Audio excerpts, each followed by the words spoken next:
Salut à tous, on se retrouve aujourd'hui pour parler du Real Madrid dans ce jeudi 1er septembre et on commence directement avec les photos de l'entraînement du jour pour préparer ce match après-demain contre l'équipe du Betis Séville. Donc déjà il fait beau actuellement du côté de l'Espagne, on peut voir Benzema avec David Alaba, Benzema avec Tchouaméni ou même par exemple Luka Modric et Toni Kroos. Voilà. Donc l'équipe bien sûr est à l'entraînement pour préparer ce match de Liga. N'oubliez pas qu'il y a la Ligue des Champions aussi qui revient semaine prochaine, donc là on est le 1er septembre, la grosse cadence des matchs quasiment tous les 3 jours.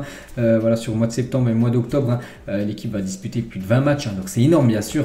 Donc Carvajal, Ferland Mendy, Ceballos, même Fede Valverde, donc voilà toutes les photos avec le coach bien sûr, Carlo Ancelotti, Rudiger, Tchouaméni, donc voilà, en mode entraînement tout simplement. Il y avait eu même un petit entraînement en salle, voilà, en mode renforcement musculaire avec Toni Kroos, en mode musculation là pour Tchouaméni ou même Vini Junior, donc même Camavinga pour que ses appuis soient encore meilleurs bien sûr. Et du coup voilà les photos de l'entraînement et voilà, c'est pour préparer je dis ce match samedi contre l'équipe du Betis Séville, 16h15 coup d'envoi, et ensuite la semaine prochaine ça sera le déplacement du côté du Celtic Glasgow, puis la semaine prochaine, le week-end après, ça sera la réception de Mallorca. Donc voilà le gros programme voilà pour le Real Madrid. Puis après on peut même voir l'autre journée de Champions League, la réception du RB Leipzig après l'Atlético Madrid. Donc là ça y est, c'est un match tous les 3 jours jusqu'au 18 septembre, là dans exactement 18 jours. Donc le Real Madrid va disputer quand même 5 matchs, ce qui veut dire quasiment un match tous les 3 jours. Donc grosse cadence. Et concernant le prochain match qui est après-demain contre l'équipe du Betis, et samedi à 16h15, le Real Madrid fait son retour au Santiago Bernabéu face au Betis Séville. Le Real n'a plus marqué au Bernabéu face au Betis Séville depuis la saison 2016-2017. C'est incroyable cette info. C'est vrai que le Real Madrid, lors des 5 dernières saisons contre le Betis Séville, déjà les 3 dernières saisons, à chaque fois il y a eu 0-0 contre le Betis. Et les 2 dernières saisons avant, donc ça a été une défaite 2-0 et une défaite 1-0 du Real. Donc ça fait 5 ans comme que le Real Madrid n'a pas marqué à domicile contre l'équipe du Betis Séville. Donc voilà, une équipe qu'on n'arrive plus du tout à marquer un but. N'oubliez pas que le Betis est actuellement premier ex-aequo avec le Real Madrid. Le Betis c'est 3 matchs et 3 victoires. Donc voilà, il va falloir absolument s'imposer. Déjà essayer de marquer pour casser cette série catastrophique quand même. Et essayer de battre bien sûr le Betis pour les mettre à 3 points. Parce qu'actuellement ils sont au même niveau bien sûr que le Real. Et le Real Madrid les gars, concernant ses prochains matchs, donc jouera 10 de ses 11 prochaines rencontres de Liga sans quitter la communauté de Madrid. Le seul déplacement en dehors de la communauté autonome aura lieu contre Elche le 10, lors de la 10e journée. Donc en gros, regardez tous les prochains matchs du Real Madrid. Donc là c'était l'Espagnol, donc celui-là il est fait. Donc le prochain match contre le Betis, c'est à Madrid. Le prochain match contre Mallorca, c'est à Madrid. Ensuite ça sera un déplacement à l'Atlético Madrid, donc à Madrid. Il y aura le Real de nouveau qui recevra Osasuna. Après Retafe qui est dans la banlieue de Madrid. Après, il y aura ce match à Elche, là, qui sera en dehors de Madrid. Sinon, il y aura le Rayo Vallecano encore à l'extérieur, qui est encore dans la, on va dire, dans la banlieue de Madrid. Sinon, que des autres matchs à domicile. Donc voilà, en gros, l'équipe va jouer beaucoup de fois, là, en gros, dans l'agglomération madrilène pour ses prochains matchs de Liga. On va parler du crack Vini Junior, et on peut voir qu'il est déjà élu parmi les nominés pour être élu meilleur joueur du mois d'août, voilà, de ce championnat de Liga. Donc il y a lui et aussi tous ces autres joueurs. En gros joueurs, on peut voir par exemple Lewandowski, un attaquant Blaugrana, Aspas ou même Iglesias, un attaquant du Betis Séville. Donc on verra bien sûr, ça sera Vini Junior qui sera récompensé.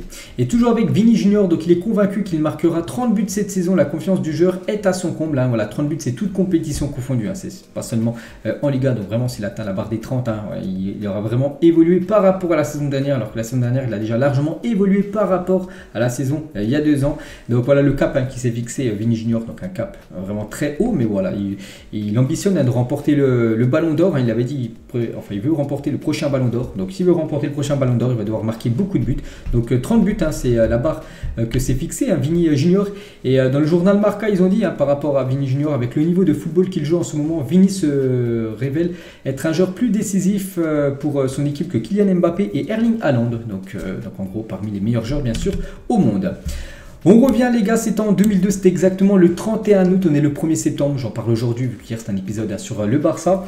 Et donc en 2002, donc il y a 20 ans, nous avons signé Ronaldo, donc Ronaldo R9, voilà, c'était le 31 août 2002 au Phénoméno, était présenté au Santiago Bernabéu, donc bien sûr un immense champion, l'un des meilleurs numéro 9 de l'histoire du football, cette légende. Et Ronaldo est-il une légende du Real Madrid? Moi je parle de légende en tant que footballeur bien sûr, mais est-ce que c'est une légende du côté du Real qui a joué dans beaucoup d'équipes, que ce soit l'Inter, que ce soit du côté du FC Barcelone. Donc le Twitter Real Madrid France a mis soit oui, petite légende ou non, plus de 9900 votes. Et la plupart ont mis oui, voilà, ça reste comme une légende. Moi j'ai mis petite légende, pourquoi? C'est vrai que c'est un joueur légendaire, comme j'ai dit, l'un des meilleurs numéro 9 de l'histoire, mais là on parle d'une légende au Real Madrid, et je trouve pas non plus que voilà, c'est une immense légende comme par exemple Cristiano Ronaldo, comme Iker Casillas, vraiment les énormes légendes qui ont remporté beaucoup de trophées, voilà, des joueurs qui ont resté longtemps du côté du Real Madrid. Donc c'est pour ça que je mettrais une petite légende, Ronaldo, du côté du Real Madrid, bon, en termes de carrière, dans tous les clubs où il a évolué, bien sûr, c'est une légende du foot. On va parler d'un autre joueur aussi qui était présenté en ce jour. C'était il y a 17 ans, c'est Sergio Ramos, rejoignait le Real Madrid, ce joueur qui a remporté beaucoup de trophées. 22 trophées plus tard, il quitte le club en légende. Donc SR4 qui a quitté l'été dernier Madrid pour rejoindre Paris. Donc voilà une petite info concernant Sergio Ramos. Lui c'est une légende bien sûr du côté du Real Madrid.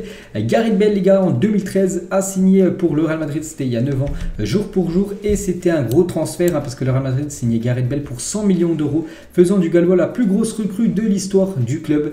Donc voilà une petite info concernant Gareth Bale qui a tout remporté du côté de Madrid, des Ligues des Champions, des Ligas, des Super Coupes d'Europe ou même d'Espagne, des Coupes du Monde, Coupe du Monde de club. Et bien sûr il a marqué des buts légendaires. On se souvient bien sûr de ce retour acrobatique contre l'équipe de Liverpool en finale de Ligue des Champions 2018.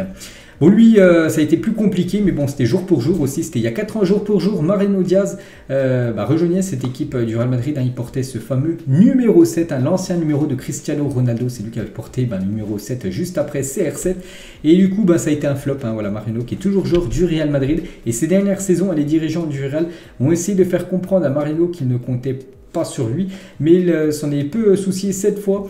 Ils sont allés plus loin jusqu'à oublier l'idée d'une indemnité en cas de départ. Donc voilà, c'est toujours un indésirable. N'oubliez pas que la fin du mercato se finit ce soir en Espagne. Et voilà, si vraiment il y a moyen que le Real Madrid trouve une porte de sortie pour l'ancien Lyonnais, il quittera le club. Sinon, il restera encore une saison du côté de Madrid. Cette fois-ci, plus récemment, les gars, c'était il y a un an, jour pour jour, le Real Madrid signait Eduardo Camavinga pour environ 31 millions d'euros.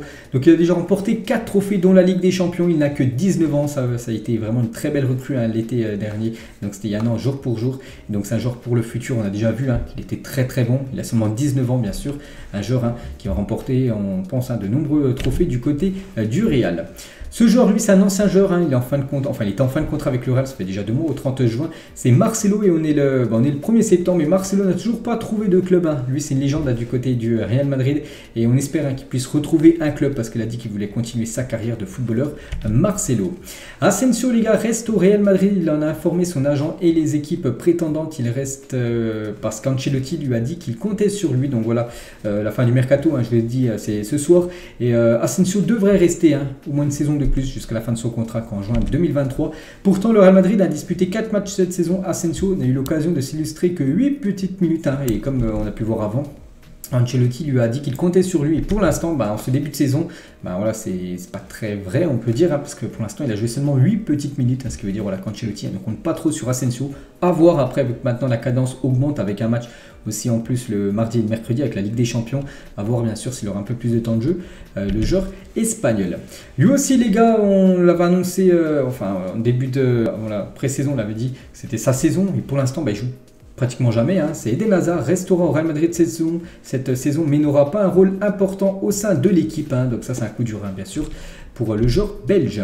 Concernant Alvaro Odriozola, on peut voir que le Real Madrid et la Real Sociedad négocient pour Odriozola. Le joueur devrait être prêté, mais une vente n'est pas totalement exclue. Donc voilà, lui devrait quitter dans la journée cette équipe du Real.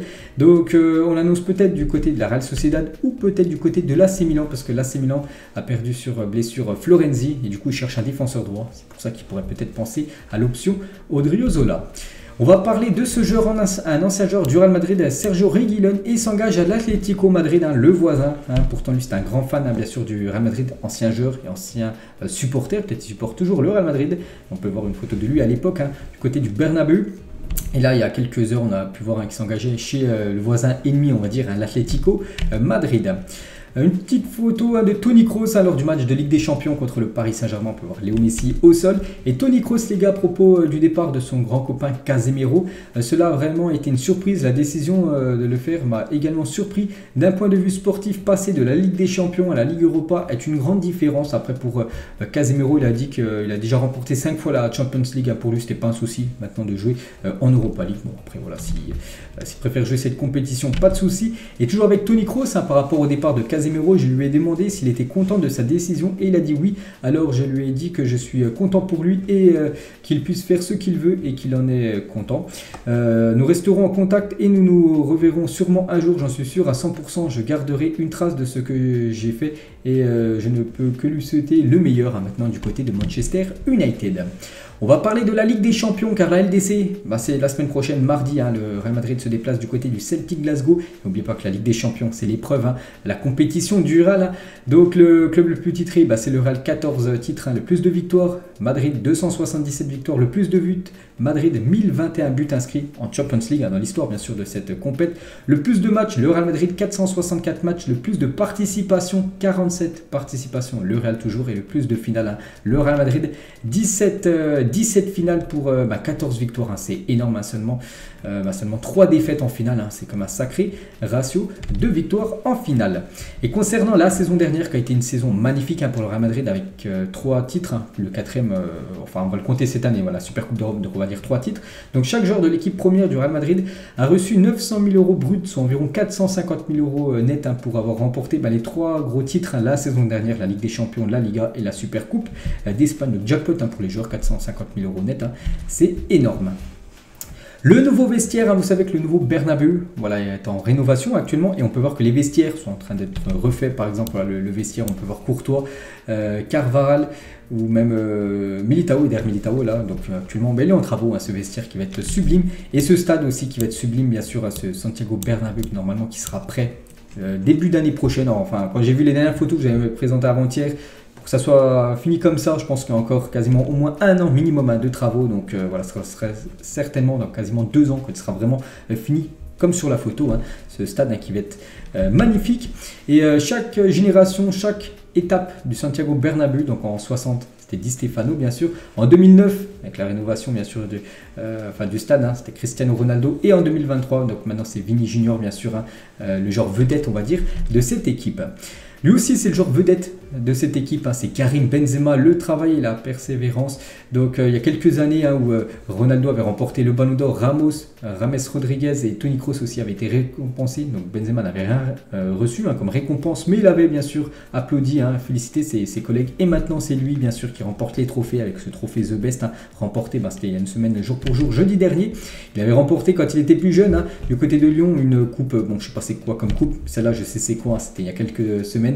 C'est la Ligue des Champions remportée bien sûr avec son équipe du Real et un trophée individuel tic-tac, bien sûr ce ballon d'or que Benzema aura certainement. Je crois que la date de la cérémonie c'est le 19 octobre prochain. Et concernant le trophée Pichichi qu'il a remporté la saison dernière, donc cette saison va être compliquée, mais bon voilà, ça ramène de la concurrence, donc tant mieux. Donc ça peut être Benzema, ça peut être aussi Lewandowski ou aussi Cavani, les gars. Cavani, un attaquant que tout le monde connaît, il a rejoint l'équipe de Valence, donc un autre concurrent bien sûr pour Benzema au trophée Pichichi. Et toujours avec Benzema, voici les 10 joueurs les mieux notés sur le prochain FUT 23, en gros le prochain FIFA 23 qui sort le 30 septembre prochain. On peut voir que Benzema est classé en première position, l'ex-aequo avec plein d'autres joueurs qui sont à 91. Donc 80 de vitesse par exemple pour Benzema, 88 de tir ou 87 de dribble pour KB9.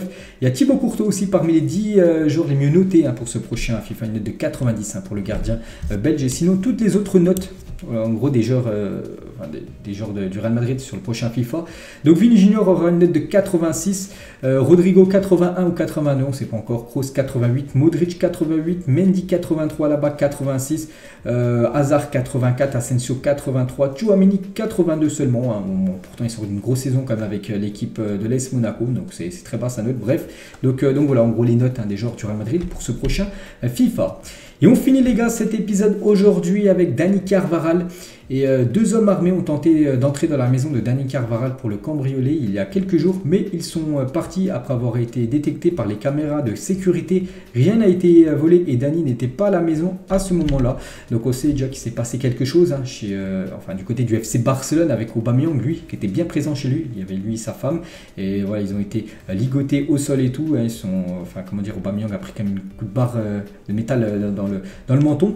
Et du coup, Carvajal, ça a failli lui arriver. Mais bon, heureusement, il n'était pas chez lui. Et l'alarme a sonné. Donc ils sont partis directement. Donc on a encore un problème de cambriolage contre, bien sûr, des joueurs de foot. Donc on envoie un gros soutien, bien sûr, à Dani Carvajal. Donc voilà, les gars, la fin de cet épisode. J'espère que ça vous a plu. On se retrouve demain. On parlera cette fois-ci du FC Barcelone. Allez, moi, je vous laisse. Bonne journée à vous et à demain.